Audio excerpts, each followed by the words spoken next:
नमस्कार। खबरों के इस बुलेटिन में तुहाडा स्वागत है। मैं हरवन शंकर। पहला पेश ने चोणवीं खबरां। दशहरे का त्यौहार देश भर में श्रद्धा ते धूमधाम नाल मनाया गया। राष्ट्रपति द्रौपदी मुर्मू ने लाल किले विच अते प्रधानमंत्री नरेंद्र मोदी ने द्वारका विच दशहरे के समागमां विच कीती शिरकत।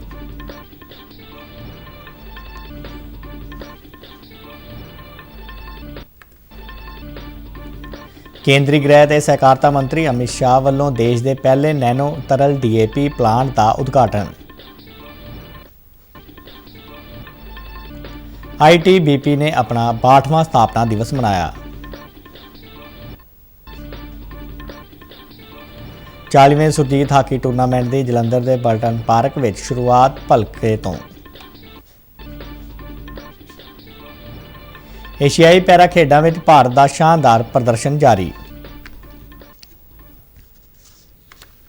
ते हुण खबरां विस्तार नाल। देश भर में अज विजयदशमी का त्यौहार श्रद्धा ते उत्साह नाल मनाया गया।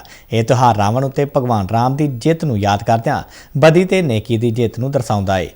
इस दिन नवरात्रे ते दुर्गा पूजा की समाप्ति हुंदी है अते पिछले 10 दिनों तो वख-वख थावां ते चल रही राम लीला की भी अज समाप्ति हो गई है। दिल्ली में लाल किला विखे दशहरा समागम में राष्ट्रपति द्रौपदी मुर्मू मुख मेहमान वजों शामिल हुए।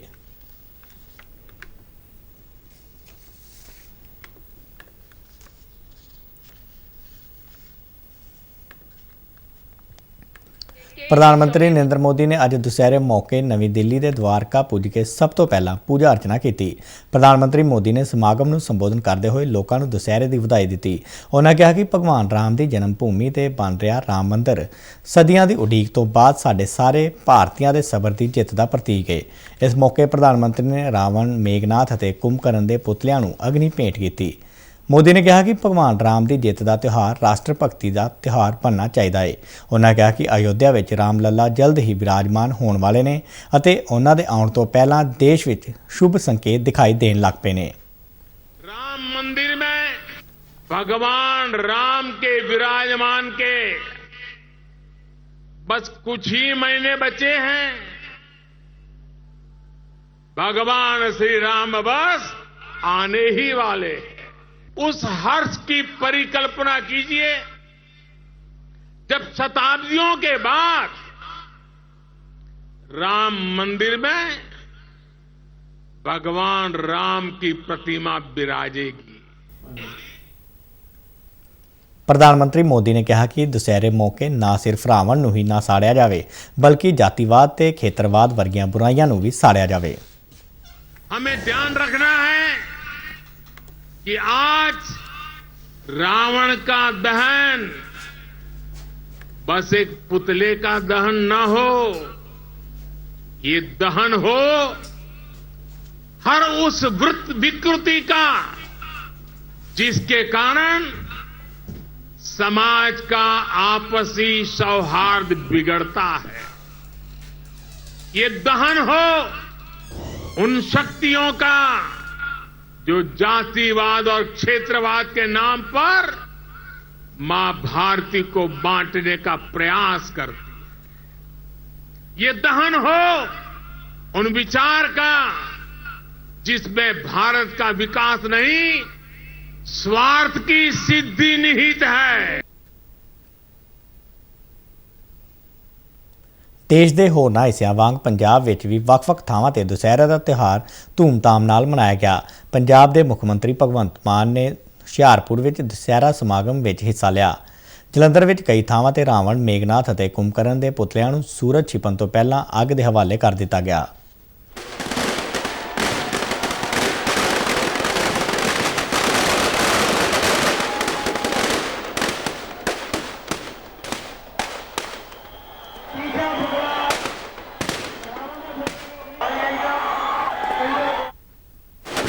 जलंधर नेड़े स्थित अलावलपुर पिंड विच भी दशहरा बड़ी श्रद्धा ते धूमधाम नाल मनाया गया।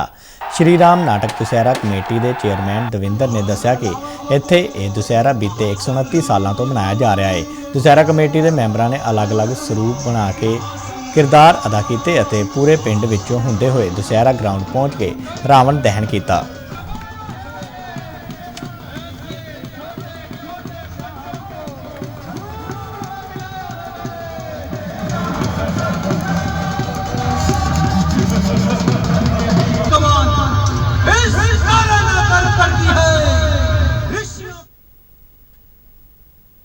ਦੇਸ਼ ਭਰ ਵਿੱਚ ਬੇਸ਼ੱਕ ਦੁਸਹਿਰਾ ਅੱਜ ਮਨਾਇਆ ਜਾ ਰਿਹਾ ਹੈ, ਪਰ ਕੁੱਲੂ ਵਿੱਚ ਅੰਤਰਰਾਸ਼ਟਰੀ ਦੁਸਹਿਰਾ ਉਤਸਵ ਦੀਆਂ ਤਿਆਰੀਆਂ ਅੱਜ ਤੋਂ ਪੂਰੇ ਜ਼ੋਰਾਂ ਨਾਲ ਸ਼ੁਰੂ ਹੋ ਰਹੀਆਂ ਨੇ ਤੇ ਇਸ ਉਤਸਵ ਲਈ ਤਾਲਪੁਰ ਦਾ ਮੈਦਾਨ ਵੀ ਸਜਾਇਆ ਜਾ ਰਿਹਾ ਹੈ।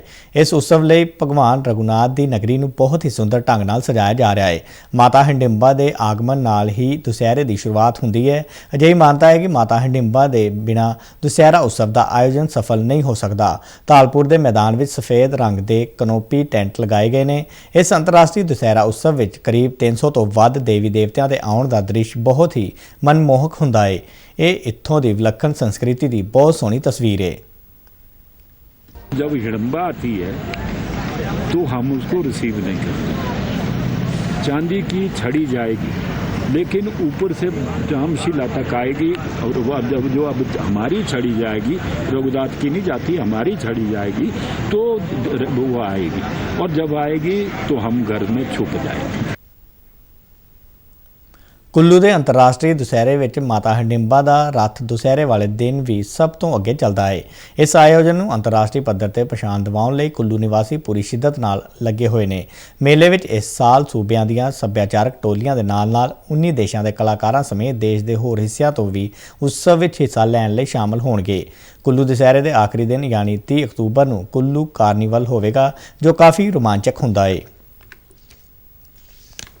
ਸੂਚਨਾ ਤੇ ਪ੍ਰਸਾਰਣ ਮੰਤਰੀ ਅਨੁਰਾਗ ਸਿੰਘ ਠਾਕੁਰ ਨੇ ਹਿਮਾਚਲ ਪ੍ਰਦੇਸ਼ ਦੇ ਕਾਂਗੜਾ ਵਿੱਚ ਜਵਾਲਾ ਜੀ ਮੰਦਿਰ ਵਿਖੇ ਮਾਂ ਜਵਾਲਾ ਦੇਵੀ ਜੀ ਦੀ ਪੂਜਾ ਕੀਤੀ। ਉਹਨਾਂ ਨੇ ਦੇਸ਼ ਵਾਸੀਆਂ ਨੂੰ ਦੁਸਹਿਰੇ ਦੀਆਂ ਸ਼ੁਭ ਕਾਮਨਾਵਾਂ ਦਿੱਤੀਆਂ।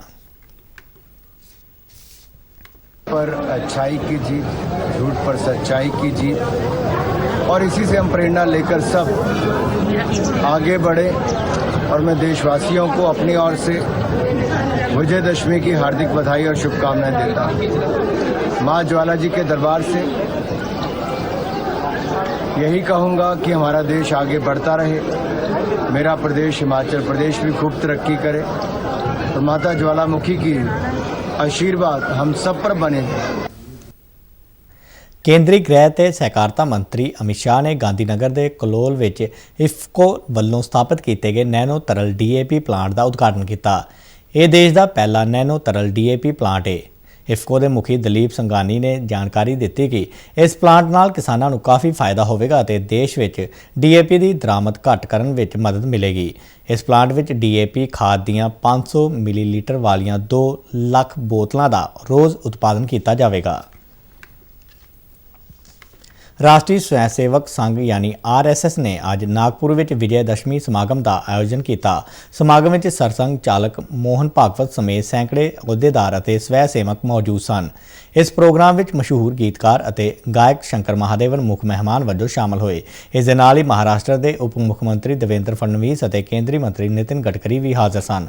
ਸਰਸੰਘ ਚਾਲਕ ਮੋਹਨ ਭਾਗਵਤ ਨੇ ਗਾਇਕ ਸ਼ੰਕਰ ਮਹਾਦੇਵਨ ਦਾ ਸਵਾਗਤ ਕੀਤਾ। ਇਸ ਮੌਕੇ ਤੇ ਸਵੈ ਸੇਵਕਾਂ ਵੱਲੋਂ ਮਾਰਚ ਪਾਸਟ ਵੀ ਕੀਤੀ ਗਈ ਅਤੇ ਸ਼ਸਤਰਾਂ ਦੀ ਪੂਜਾ ਵੀ ਕੀਤੀ ਗਈ। ਦੁਸਹਿਰੇ ਵਾਲੇ ਦਿਨ ਹੀ RSS ਆਪਣਾ ਸਥਾਪਨਾ ਦਿਵਸ ਮਨਾਉਂਦਾ ਹੈ। ਮੋਹਨ ਭਾਗਵਤ ਨੇ ਇਸ ਮੌਕੇ ਸੰਬੋਧਨ ਕਰਦਿਆਂ ਕਿਹਾ ਕਿ ਸਾਡਾ ਦੇਸ਼ ਹਰ ਖੇਤਰ ਵਿੱਚ ਅੱਗੇ ਵਧ ਰਿਹਾ ਹੈ ਅਤੇ ਇਸ ਦਾ ਮਾਣ ਵੀ ਦੁਨੀਆ ਵਿੱਚ ਵਧ ਰਿਹਾ ਹੈ। हमारा देश सब क्षेत्रों में आगे बढ़ रहा है, ये हम देख रहे हैं। आर्थिक स्थिति भी हमारी, हम 5वें नंबर पर 10वें से ऊपर उठकर आ गए इकोनॉमी। डिजिटल टेक्नोलॉजी का हमने उपयोग किया गरीबों के कल्याण में, सारी योजनाएं नीचे तक पहुंची, उसके लाभ, ये सारी बातें हमने की। स्टार्टअप्स की क्रांति जैसे हो गई सभी क्षेत्रों में, केवल टेक्नोलॉजी में नहीं, कृषि हो, स्पेस हो, डिफेंस हो, सर्वत्र ये ਭਾਰਤੀ ਤਿੱਬਤ ਸਰਹੱਦੀ ਪੁਲਿਸ ਬਲ ਅੱਜ ਆਪਣਾ 62ਵਾਂ ਸਥਾਪਨਾ ਦਿਵਸ ਮਨਾ ਰਿਹਾ ਹੈ। ITBP ਦੀ ਸਥਾਪਨਾ 24 ਅਕਤੂਬਰ 1962 ਵਿੱਚ ਭਾਰਤ ਚੀਨ ਜੰਗ ਦੇ ਦੌਰਾਨ ਕੀਤੀ ਗਈ ਸੀ ਅਤੇ ਇਹ ਇੱਕ ਸਰਹੱਦੀ ਸੁਰੱਖਿਆ ਬਲ ਹੈ ਜਿਹੜਾ ਉਚਾਈ ਵਾਲੇ ਅਭਿਆਨਾਂ ਵਿੱਚ ਮੁਹਾਰਤ ਰੱਖਦਾ ਹੈ। ਇਸ ਮੌਕੇ ਪ੍ਰਧਾਨ ਮੰਤਰੀ ਨਰਿੰਦਰ ਮੋਦੀ ਅਤੇ ਕੇਂਦਰੀ ਗ੍ਰਹਿ ਮੰਤਰੀ ਅਮਿਤ ਸ਼ਾਹ ਨੇ ਬਲ ਦੇ ਕਰਮੀਆਂ ਨੂੰ ਸ਼ੁਭਕਾਮਨਾਵਾਂ ਦਿੱਤੀਆਂ। ਪ੍ਰਧਾਨ ਮੰਤਰੀ ਨੇ ਕਿਹਾ ਕਿ ਉਹ ITBP ਦੇ ਜਵਾਨਾਂ ਦੇ ਅਦੁੱਤੀ ਜਜ਼ਬੇ ਅਤੇ ਬਹਾਦਰੀ ਨੂੰ ਸਲਾਮ ਕਰਦੇ ਨੇ। ਇਹ ਸਾਡੇ ਦੇਸ਼ ਦੀ ਰੱਖਿਆ ਵਿੱਚ ਮਹੱਤਵਪੂਰਨ ਭੂਮਿਕਾ ਨਿਭਾਉਂਦੇ ਹਨ। ਇਸ ਦੇ ਨਾਲ ਹੀ ਕੁਦਰਤੀ ਆਫਤਾਂ ਦੌਰਾਨ ਉਹਨਾਂ ਵੱਲੋਂ ਜ਼ਿੰਦਗੀਆਂ ਨੂੰ ਬਚਾਉਣ ਲਈ ਕੀਤੇ ਜਾਂਦੇ ਸ਼ਲਾਘਾਯੋਗ ਯਤਨ ਉਹਨਾਂ ਦੀ ਅਟਲ ਪ੍ਰਤੀਬੱਧਤਾ ਦਾ ਪ੍ਰਮਾਣ ਹਨ। गृह मंत्री अमित शाह ने एक सोशल मीडिया पोस्ट ਤੇ ਕਿਹਾ ਹੈ ਕਿ ਪਿਛਲੇ ਕੁਝ ਸਾਲਾਂ ਵਿੱਚ ITBP ਮਨੁੱਖੀ ਸ਼ਕਤੀ ਦੇ ਰੂਪ ਵਿੱਚ ਕਾਫੀ ਵਿਕਸਿਤ ਹੋਇਆ ਹੈ ਜੋ ਕਠੋਰ ਜਲਵਾਯੂ ਸਥਿਤੀਆਂ ਅਤੇ ਦੂਰ ਦਰਾਡੇ ਦੇ ਇਲਾਕਿਆਂ ਵਿੱਚ ਦੇਸ਼ ਦੀਆਂ ਹੱਦਾਂ ਅਤੇ ਮਹੱਤਵਪੂਰਨ ਹਿੱਤਾਂ ਦੀ ਰੱਖਿਆ ਕਰਦਾ ਹੈ। ਉਹਨਾਂ ਦਾ ਬਲੀਦਾਨ ਆਉਣ ਵਾਲੀਆਂ ਪੀੜ੍ਹੀਆਂ ਲਈ ਦੇਸ਼ ਭਗਤੀ ਦੇ ਆਦਰਸ਼ ਰੂਪ ਵਿੱਚ ਕੰਮ ਕਰਦਾ ਰਹੇਗਾ ਤੇ ਮੈਂ ਇਹਨਾਂ ਹਿਮਵੀਰਾਂ ਨੂੰ ਸਲਾਮ ਕਰਦਾ ਹਾਂ। इस दौरान ITBP ਦੀ ਸਰਾਏ ਖਾਸ ਕਰਤਾਰਪੁਰ ਸਥਿਤ 3ਵੀਂ ਬਟਾਲੀਅਨ ਦੇ ਬਲ ਦਾ 62ਵਾਂ ਸਥਾਪਨਾ ਦਿਵਸ ਬੜੀ ਧੂਮਧਾਮ ਨਾਲ ਮਨਾਇਆ। ਬਟਾਲੀਅਨ ਦੇ ਕਮਾਂਡੈਂਟ ਬੂਟਾ ਸੁਮਨ ਵੱਲੋਂ ਇਸ ਮੌਕੇ ਪਰੇਡ ਤੋਂ ਸਲਾਮੀ ਲਈ ਗਈ। ਉਹਨਾਂ ਨੇ ITBP ਦੇ ਕਰਮੀਆਂ ਤੇ ਉਹਨਾਂ ਦੇ ਪਰਿਵਾਰਕ ਮੈਂਬਰਾਂ ਨੂੰ ਸਥਾਪਨਾ ਦਿਵਸ ਤੇ ਦੁਸਹਿਰੇ ਲਈ ਸ਼ੁਭਕਾਮਨਾਵਾਂ ਦਿੱਤੀਆਂ। ਇਸ ਮੌਕੇ ਤੇ ਸੰਬੋਧਨ ਕਰਦਿਆਂ ਕਮਾਂਡੈਂਟ ਬੂਟਾ ਸੁਮਨ ਨੇ ਕਿਹਾ ਕਿ ITBP ਬਲ ਦਾ ਇੱਕ ਸ਼ਾਨਾਮਤੀ ਇਤਿਹਾਸ ਹੈ ਤੇ ਸਾਡੇ ਸਾਰਿਆਂ ਦਾ ਫਰਜ਼ ਹੈ ਕਿ ਅਸੀਂ ਇਹ ਸ਼ਾਨ ਬਣਾਈ ਰੱਖਣ ਲਈ ਦ੍ਰਿੜ ਇਰਾਦੇ ਨਾਲ ਇਸ ਦਿਸ਼ਾ ਵਿੱਚ ਕੰਮ ਕਰੀਏ। ਇਸ ਮੌਕੇ ਬਟਾਲੀਅਨ ਵੱਲੋਂ ਸਾਰੇ ਜਵਾਨਾਂ ਨੂੰ ਮਠਿਆਈਆਂ ਵੀ ਵੰਡੀਆਂ ਗਈਆਂ ਅਤੇ ਹਿਮਵੀਰ ਵਾਈਵਸ ਵੈਲਫੇਅਰ ਐਸੋਸੀਏਸ਼ਨ ਦੇ ਚੀਫ ਪੈਟਰਨ ਪ੍ਰੀਤੀ ਸੁਮਨ ਨੇ ਇਸ ਮੌਕੇ ਖੇਡ ਮੁਕਾਬਲਿਆਂ ਦੇ ਜੇਤੂਆਂ ਨੂੰ ਪੁਰਸਕਾਰ ਦੇ ਕੇ ਸਨਮਾਨਿਤ ਕੀਤਾ। ਅੱਜ ਵਿਸ਼ਵ ਪੋਲੀਓ ਦਿਵਸ ਹੈ। ਹਰ ਸਾਲ ਇਹ ਦਿਨ ਪੋਲੀਓ ਮਾਈਲਾਈਟਿਸ ਬਿਮਾਰੀ ਦੇ ਖਿਲਾਫ ਜਾਗਰੂਕਤਾ ਵਧਾਉਣ ਅਤੇ ਟੀਕਾਕਰਨ ਦੇ ਮਹੱਤਵ ਨੂੰ ਉਤਸ਼ਾਹਿਤ ਕਰਨ ਲਈ ਮਨਾਇਆ ਜਾਂਦਾ ਹੈ। ਭਾਰਤ ਪੋਲੀਓ ਦੇ ਖਿਲਾਫ ਆਪਣੀ ਲੜਾਈ ਵਿੱਚ ਹਮੇਸ਼ਾ ਸੁਚੇਤ ਰਿਹਾ ਹੈ। 13 ਜਨਵਰੀ 2011 ਨੂੰ ਵਿਸ਼ਵ ਪੋਲੀਓ ਲਾਗ ਦਾ ਆਖਰੀ ਮਾਮਲਾ ਸਾਹਮਣੇ ਆਉਣ ਤੋਂ ਬਾਅਦ 2014 ਵਿੱਚ ਵਿਸ਼ਵ ਸਿਹਤ ਸੰਗਠਨ ਵੱਲੋਂ ਭਾਰਤ ਨੂੰ ਪੋਲੀਓ ਮੁਕਤ ਐਲਾਨ ਦਿੱਤਾ ਗਿਆ ਸੀ। ਨਿਯਮਿਤ ਟੀਕਾਕਰਨ ਅਭਿਆਨ ਨੇ ਭਾਰਤ ਵਿੱਚ ਬੱਚਿਆਂ ਨੂੰ ਸੁਰੱਖਿਅਤ ਰੱਖਣ ਵਿੱਚ ਮਦਦ ਕੀਤੀ ਹੈ। ਭਾਰਤ ਗੁਆਂਢੀ ਦੇਸ਼ਾਂ ਅਫਗਾਨਿਸਤਾਨ ਅਤੇ ਪਾਕਿਸਤਾਨ ਨਾਲ ਦੇਸ਼ ਵਿੱਚ ਪੋਲੀਓ ਵਾਇਰਸ ਦੇ ਦੁਬਾਰਾ ਦਾਖਲੇ ਨੂੰ ਰੋਕਣ ਲਈ ਸੁਚੇਤ ਹੈ। ਭਾਰਤ ਸਰਕਾਰ ਦੇ ਸਮਾਜਿਕ ਨਿਆਂ ਅਤੇ ਸਸ਼ਕਤੀਕਰਨ ਮੰਤਰਾਲੇ ਵੱਲੋਂ ਚਲਾਏ ਜਾ ਰਹੇ ਡਾਕਟਰ ਅੰਬੇਡਕਰ ਫਾਊਂਡੇਸ਼ਨ ਨੇ ਅਨੁਸੂਚਿਤ ਜਾਤੀ ਅਤੇ ਹੋਰ ਪਛੜੀਆਂ ਸ਼੍ਰੇਣੀਆਂ ਦੇ ਸਸ਼ਕਤੀਕਰਨ ਲਈ ਪੰਜਾਬ ਕੇਂਦਰੀ ਯੂਨੀਵਰਸਿਟੀ ਬਠਿੰਡਾ ਨਾਲ ਸਿਵਲ ਸੇਵਾਵਾਂ ਪ੍ਰੀਖਿਆ ਲਈ ਮੁਫਤ ਕੋਚਿੰਗ ਸਹੂਲਤਾਂ ਪ੍ਰਦਾਨ ਕਰਨ ਦੇ ਸਮਝੌਤੇ ਤੇ ਹਸਤਾਖਰ ਕੀਤੇ ਨੇ। 3 ਸਾਲਾਂ ਦੀ ਮਿਆਦ ਲਈ ਪ੍ਰਭਾਵੀ ਇਸ ਸਮਝੌਤੇ ਤੇ ਫਾਊਂਡੇਸ਼ਨ ਦੇ ਡਾਇਰੈਕਟਰ ਪ੍ਰਵੀਨ ਕੁਮਾਰ ਥਿੰਦ ਅਤੇ ਯੂਨੀਵਰਸਿਟੀ ਦੇ ਪ੍ਰੀਖਿਆਵਾਂ ਕੰਟਰੋਲਰ ਅਤੇ ਕਾਰਜਕਾਰੀ ਰਜਿਸਟਰਾਰ ਪ੍ਰੋਫੈਸਰ BP ਗਰਗ ਨੇ ਦਸਤਖਤ ਕੀਤੇ ਨੇ। ਇਸ ਸਮਝੌਤੇ ਦੇ ਨਾਲ ਹੀ ਯੂਨੀਵਰਸਿਟੀ ਵਿਖੇ doctor Ambedkar centre of excellence ਨੇ ਸਿਵਲ ਸੇਵਾਵਾਂ ਪ੍ਰੀਖਿਆਵਾਂ ਦੇ ਮੁਫਤ ਕੋਚਿੰਗ ਪ੍ਰੋਗਰਾਮ ਲਈ ਅਨੁਸੂਚਿਤ ਜਾਤੀ ਅਤੇ ਹੋਰ ਪਛੜੀਆਂ ਸ਼੍ਰੇਣੀਆਂ ਦੇ ਵਿਦਿਆਰਥੀਆਂ ਤੋਂ ਅਰਜ਼ੀਆਂ ਮੰਗੀਆਂ ਨੇ। ਇਹਨਾਂ ਸ਼੍ਰੇਣੀਆਂ ਲਈ ਇਸ ਸਾਲ 120 ਸੀਟਾਂ ਨੇ, ਜਿਨ੍ਹਾਂ ਵਿੱਚੋਂ 100 ਸੀਟਾਂ SC ਅਤੇ OBC ਉਮੀਦਵਾਰਾਂ ਲਈ ਨੇ, ਜਦਕਿ ਬਾਕੀ ਬਚੀਆਂ 20 ਸੀਟਾਂ ਓਪਨ ਕੈਟਾਗਰੀ ਲਈ ਉਪਲਬਧ ਨੇ। ਯੋਗ ਵਿਦਿਆਰਥੀ ਆਪਣੀਆਂ ਅਰਜ਼ੀਆਂ 31 ਅਕਤੂਬਰ 2023 ਤੱਕ ਜਮ੍ਹਾਂ ਕਰ ਸਕਦੇ ਨੇ। 40ਵਾਂ Indian Oil Servo Surjit hockey tournament ਭਲਕੇ 25 ਅਕਤੂਬਰ ਤੋਂ ਜਲੰਧਰ ਦੇ ਬਲਟਨ ਪਾਰਕ ਸਥਿਤ ਓਲੰਪਿਕੀਅਨ ਸੁਰਜੀਤ ਹਾਕੀ ਸਟੇਡੀਅਮ ਵਿਖੇ ਸ਼ੁਰੂ ਹੋ ਰਿਹਾ ਹੈ। ਇਸ ਦਾ ਉਦਘਾਟਨ ਕੈਬਨਿਟ ਮੰਤਰੀ ਬਲਕਾਰ ਸਿੰਘ ਕਰਨਗੇ। ਉਦਘਾਟਨੀ ਮੈਚ ਭਾਰਤੀ ਨੇਵੀ ਮੁੰਬਈ ਅਤੇ FCI ਨਵੀਂ ਦਿੱਲੀ ਵਿਚਕਾਰ ਖੇਡਿਆ ਜਾਵੇਗਾ। ਇਹ ਟੂਰਨਾਮੈਂਟ ਨੌਕਆਊਟ ਕਮ ਲੀਗ ਆਧਾਰ ਤੇ ਖੇਡਿਆ ਜਾਵੇਗਾ। ਪਿਛਲੇ ਸਾਲ ਦੀ ਚੈਂਪੀਅਨ ਇੰਡੀਅਨ ਰੇਲਵੇਜ਼ ਨਵੀਂ ਦਿੱਲੀ, ਆਰਮੀ 11 ਦਿੱਲੀ ਅਤੇ ਪੰਜਾਬ ਨੈਸ਼ਨਲ ਬੈਂਕ ਨਵੀਂ ਦਿੱਲੀ ਦੀਆਂ ਟੀਮਾਂ ਨੂੰ ਪੂਲ B ਵਿੱਚ ਰੱਖਿਆ ਗਿਆ ਹੈ, ਜਦਕਿ ਬੀਤੇ ਸਾਲ ਦੇ ਹੀ ਉਪਜੇਤੂ ਇੰਡੀਅਨ ਆਇਲ ਮੁੰਬਈ, ਸਾਬਕਾ ਚੈਂਪੀਅਨ ਪੰਜਾਬ ਐਂਡ ਸਿੰਧ ਬੈਂਕ ਨਵੀਂ ਦਿੱਲੀ ਅਤੇ ਇੰਡੀਅਨ 에ਅਰ ਫੋਰਸ ਦਿੱਲੀ ਦੀਆਂ ਟੀਮਾਂ ਨੂੰ ਪੂਲ A ਵਿੱਚ ਰੱਖਿਆ ਗਿਆ ਹੈ। 2 ਟੀਮਾਂ ਨੌਕਆਊਟ ਪੜਾਅ ਤੋਂ ਬਾਅਦ ਕੁਆਲੀਫਾਈ ਕਰਨਗੀਆਂ, ਜਿਨ੍ਹਾਂ ਵਿੱਚ BSF ਜਲੰਧਰ, ਪੰਜਾਬ ਪੁਲਿਸ, ਭਾਰਤੀ ਨੇਵੀ ਮੁੰਬਈ, CAG ਨਵੀਂ ਦਿੱਲੀ ਅਤੇ FCI ਨਵੀਂ ਦਿੱਲੀ ਦੀਆਂ ਟੀਮਾਂ ਸ਼ਾਮਲ ਨੇ। ਟੂਰਨਾਮੈਂਟ ਦਾ ਫਾਈਨਲ ਮੈਚ 3 ਨਵੰਬਰ ਨੂੰ ਖੇਡਿਆ ਜਾਵੇਗਾ। ਇਹ ਮੈਚ ਸਟੇਡੀਅਮ ਵਿੱਚ ਸ਼ਾਮ ਵੇਲੇ ਫਲੱਡ ਲਾਈਟਾਂ ਹੇਠ ਖੇਡੇ ਜਾਣਗੇ ਅਤੇ ਦਰਸ਼ਕਾਂ ਦਾ ਦਾਖਲਾ ਮੁਫਤ ਹੋਵੇਗਾ। ਇਹ ਟੂਰਨਾਮੈਂਟ ਦਾ ਹਰ ਸਾਲ ਭਾਰਤੀ ਹਾਕੀ ਟੀਮ ਦੇ ਸਾਬਕਾ ਕਪਤਾਨ ਅਤੇ ਓਲੰਪੀਅਨ ਮਰਹੂਮ ਸੁਰਜੀਤ ਸਿੰਘ ਰੰਧਾਵਾ ਦੀ ਯਾਦ ਵਿੱਚ ਕਰਵਾਇਆ ਜਾਂਦਾ ਹੈ, ਜੋ 7 ਜਨਵਰੀ 1984 ਨੂੰ ਜਲੰਧਰ ਨੇੜੇ ਇੱਕ ਕਾਰ ਹਾਦਸੇ ਵਿੱਚ ਆਪਣੀ ਜਾਨ ਗਵਾ ਬੈਠੇ ਸਨ। ਭਾਰਤ ਦਾ ਚੀਨ ਦੇ ਹਾਂਗਝੂ ਵਿੱਚ ਖੇਡੀਆਂ ਜਾ ਰਹੀਆਂ ਏਸ਼ੀਆਈ ਪੈਰਾ ਖੇਡਾਂ ਦੇ ਦੂਜੇ ਦਿਨ ਵੀ ਚੰਗਾ ਪ੍ਰਦਰਸ਼ਨ ਜਾਰੀ ਹੈ। ਅੱਜ ਭਾਰਤ ਨੇ 4 ਸੋਨੇ ਦੇ 6 ਚਾਂਦੀ ਦੇ ਅਤੇ 8 ਕਾਂਸੇ ਦੇ ਤਮਗੇ ਜਿੱਤ ਕੇ ਆਪਣੀ ਕੱਲ੍ਹ ਦੀ ਮੈਡਲ ਟੈਲੀ ਨੂੰ 17 ਤੋਂ ਵਧਾ ਕੇ 35 ਕਰ ਲਿਆ ਹੈ। ਅੱਜ ਖਿਡਾਰੀਆਂ ਨੇ 17 ਹੋਰ ਤਮਗੇ ਜਿੱਤੇ ਨੇ। ਡਿਸਕਸ ਥਰੋ ਕੈਟਾਗਰੀ ਵਿੱਚ ਭਾਰਤ ਨੇ ਤਿੰਨੋਂ ਪਾਇਦਾਨਾਂ ਤੇ ਕਬਜ਼ਾ ਕਰ ਲਿਆ ਹੈ। ਇਸ ਵਿੱਚ ਨੀਰਜ ਯਾਦਵ ਨੇ ਸੋਨੇ ਦਾ, ਯੋਗੇਸ਼ ਕਥੂਨੀਆ ਨੇ ਚਾਂਦੀ ਦਾ ਅਤੇ ਮੁਥੂ ਰਾਜਾ ਨੇ ਕਾਂਸੇ ਦਾ ਤਮਗਾ ਜਿੱਤਿਆ ਹੈ। ਸ਼ਰਤ ਸ਼ੰਕਰੱਪਾ ਨੇ ਮਰਦਾਂ ਦੀ 5000 ਮੀਟਰ T 13 ਦੌੜ ਦੀ ਸ਼੍ਰੇਣੀ ਵਿੱਚ ਸੋਨੇ ਦਾ ਤਮਗਾ ਹਾਸਲ ਕੀਤਾ ਹੈ। ਅੱਜ ਦੇ ਮੁਕਾਬਲਿਆਂ 'ਚ ਰਵੀ ਰੰਗੋਲੀ ਨੇ ਮਰਦਾਂ ਦੇ F40 ਗੋਲਾ ਸੁੱਟ ਮੁਕਾਬਲੇ ਵਿੱਚ ਚਾਂਦੀ ਦਾ ਤਮਗਾ ਜਿੱਤਿਆ, ਜਦਕਿ ਰੁਦਰਾਂਸ਼ ਖੰਡੇਲਵਾਲ ਨੇ ਮਰਦਾਂ ਦੀ 10 ਮੀਟਰ 에ਅਰ ਪਿਸਟਲ ਮੁਕਾਬਲੇ ਵਿੱਚ ਚਾਂਦੀ ਦਾ ਅਤੇ ਮਨੀਸ਼ ਨਰਵਾਲ ਨੇ ਇਸੇ ਮੁਕਾਬਲੇ ਵਿੱਚ ਕਾਂਸੇ ਦਾ ਤਮਗਾ ਜਿੱਤਿਆ ਹੈ। ਭਾਰਤ ਨੇ ਇਹਨਾਂ ਖੇਡਾਂ ਵਿੱਚ 303 ਐਥਲੀਟਾਂ ਦਾ ਦਲ ਭੇਜਿਆ ਹੈ, ਜਿਸ ਵਿੱਚ 191 ਪੁਰਸ਼ ਅਤੇ 112 ਮਹਿਲਾ ਐਥਲੀਟ ਸ਼ਾਮਲ ਨੇ, ਜੋ 17 ਵੱਖ-ਵੱਖ ਖੇਡਾਂ ਵਿੱਚ ਹਿੱਸਾ ਲੈਣਗੇ। ਸੋਸ਼ਲ ਮੀਡੀਆ ਪੋਸਟਾਂ ਦੀ ਇੱਕ ਲੜੀ ਵਿੱਚ ਪ੍ਰਧਾਨ ਮੰਤਰੀ ਨਰਿੰਦਰ ਮੋਦੀ ਨੇ ਇਹਨਾਂ ਤਮਗਾ ਜੇਤੂਆਂ ਦੇ ਪ੍ਰਦਰਸ਼ਨ ਦੀ ਸ਼ਲਾਘਾ ਕੀਤੀ ਹੈ। ਭਾਰਤ ਨੇ ਇੰਡੋਨੇਸ਼ੀਆ ਵਿੱਚ 2018 ਵਿੱਚ ਖੇਡੀਆਂ ਗਈਆਂ ਇਹਨਾਂ ਏਸ਼ੀਆਈ ਪੈਰਾ ਖੇਡਾਂ ਵਿੱਚ 15 ਸੋਨੇ ਦੇ, 24 ਚਾਂਦੀ ਦੇ ਅਤੇ 33 ਕਾਂਸੇ ਦੇ ਤਮਗਿਆਂ ਸਮੇਤ ਕੁੱਲ 72 ਤਮਗੇ ਜਿੱਤੇ ਸਨ। ਇਸ ਵਾਰ ਭਾਰਤ ਨੂੰ ਆਪਣੇ ਇਸ ਪਿਛਲੇ ਸਰਵੋਤਮ ਪ੍ਰਦਰਸ਼ਨ ਨੂੰ ਪਾਰ ਕਰਨ ਦੀ ਉਮੀਦ ਹੈ। ਤੇ ਇਸ ਦੇ ਨਾਲ ਹੀ ਖਬਰਾਂ ਦਾ ਬੁਲੇਟਿਨ ਖਤਮ ਹੁੰਦਾ ਹੈ। ਇਜਾਜ਼ਤ ਦਿਓ, ਨਮਸਕਾਰ।